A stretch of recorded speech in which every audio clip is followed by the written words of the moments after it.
recuerden sus comentarios, sus dudas, aprovechando que tenemos acá en nuestro estudio a un especialista en esta materia que nos está detallando un poco el tema técnico, que nos está detallando lo que ha trascendido de este proceso del 28 de julio, las etapas que aún le quedan al cronograma electoral y que deben cumplirse para lo que tiene que ver con la proclamación ya de un ganador de este proceso electoral. Le dejaba una pregunta antes de ir a la pausa a Aníbal Sánchez y tenía que ver con, primero, si es factible proclamar un candidato sin que se haya totalizado el 100% de las actas, o por lo menos públicamente lo haya hecho así el Consejo Nacional Electoral. Y otra duda que hay es respecto a ese primer boletín con un 80% que establece como irreversible un resultado, pero el margen de la brecha entre los candidatos es algo cercano a los 5 o 6 puntos porcentuales. Todavía queda un 20% por ver y algunas personas tienen precisamente la duda de si es una tendencia irreversible sin contar ese otro 20%. Bueno, podríamos comenzar por la última parte de tu pregunta acerca de la irreversibilidad de algunos números. Vamos a ponerlo en números gruesos. 5-4 te da 9, le daban 500.000 aparentemente a los otros candidatos. Correcto. Eso te daba aproximadamente los 9,5 millones, con una participación que ellos, vamos a decir, anuncian aproximadamente del 59%, se esperaban que pudieran ser casi 12 millones de electores los participantes. Dentro de esos 12 millones, indudablemente, el margen de nulo, sobre todo cuando estamos en un proceso automatizado, es prácticamente muy poco y en Venezuela con este sistema no hay el voto en blanco. Es decir, que prácticamente esto nos llevaba al tema de que dónde están esos 2 millones de electores que faltan, como hizo alguna persona, unos comentarios y sacaba una cuenta, y medios de comunicación sean claros. Bueno, el tema está que prácticamente los números que ellos publicaron prácticamente indicaba de que era una tendencia irreversible. ¿Por qué irreversible? Es verdad que faltaban 2 millones, pero prácticamente uno de los candidatos estaba sacando 700.000 votos de ventaja. Es decir, que de los 2 millones que no habías contado, el otro candidato tenía que revertir esa ventaja, es decir, de los 2 millones, prácticamente el otro candidato tenía que sacar 1.300.000 electores para ser él el favorecido. 60, y cambiaba la tendencia. Ya no era el 51-44, sino que esos 2 millones que quedaban se tenían que comportar prácticamente en un 70-30. Eso no significa que yo estoy avalando esos números de ese boletín, simplemente una explicación en base a esos números y en base a la opinión que hicieron algunos, y algunos en su buena fe se anclaban en base a este análisis que se había hecho. El tema entonces, basado en ese mismo boletín, es que proceden a hacer la proclamación, la adjudicación primero y después la proclamación. Después de la proclamación, ya tú lo dijiste con el otro invitado, yo lo he colocado en las redes, de acuerdo a la ley, de acuerdo al reglamento, corre un periodo de 30 días para que los resultados de estas elecciones sean publicadas en la Gaceta Electoral, pero indudablemente yo me tengo que unir a ese como llamado. Resultados, la publicación total, lo que tradicionalmente exactamente, lo que se conoce como la totalización, pues lo que tradicionalmente a veces vemos, indudablemente algunos dirán, bueno, en los referéndums no se ha publicado, todavía estamos esperando el del referéndum pasado, el del Esequibo, porque indudablemente son números que trajeron muchas dudas también, pero lo que debió haber sido es que se publica en la página web una tabla con los resultados de lo que son los resultados por cada una de las mesas en cada una de las máquinas.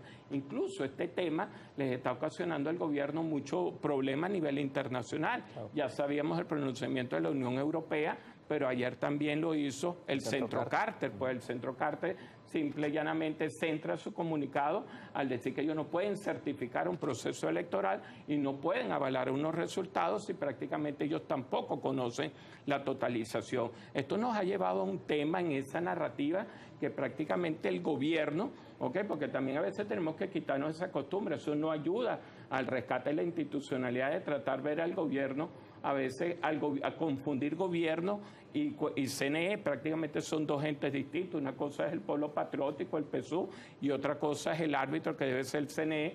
Los dos deberían tener comportamientos distintos. Lo que pasa es que en este tipo de régimen el comportamiento de uno y el otro se fusionan, porque esto nos va a llevar al tema de las actas también. Así como todo el mundo está pendiente en aquella narrativa de los números, o sea, es validero políticamente que si uno de los participantes, uno de los sectores en la puja, se puso un número, el otro trate también de ponerse otro número. Esos dos números, indudablemente el éxito político que pueden tener esos números, es que esos números indudablemente traten de traer alguna confianza y tengan cierta credibilidad. Cuando tú esos números los haces a veces tan abultados de un lado al otro y que no prácticamente no se la llevan con lo que uno visibilizó en las redes sociales o visibilizó en forma real, porque muchos de nosotros visitamos varios centros de votación, eso a veces lo que trae es mayor duda, pero es que también debe haber el número de un participante, los números del otro y los números prácticamente que debe tener el árbitro.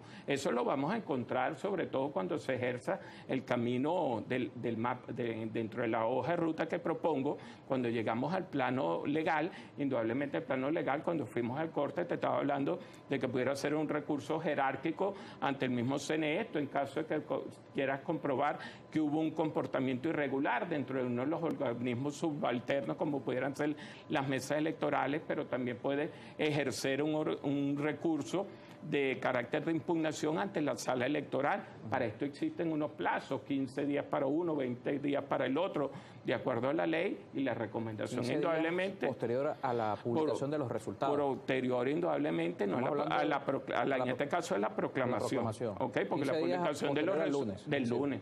Claro, en este día, fíjate que una de las cosas que estamos alegando es que no hay prácticamente resultados oficiales. No hay resultados oficiales porque en la narrativa del gobierno, en este caso el gobierno representando el poder electoral, es que dicen que ellos fueron atacados, ¿ok? Y que prácticamente no conservan, ¿ok? Lo que sería respaldo prácticamente de eso. Hay que ver, hay que definir incluso dónde ocurrió ese supuesto ataque, porque lo primero que escuchamos de parte del presidente Elvio Amoroso el día que da su boletín, escuchamos también algo muy importante. Él se comprometió a entregar un CD con esos resultados y también él habló de que habían sufrido un ataque en la red de transmisión.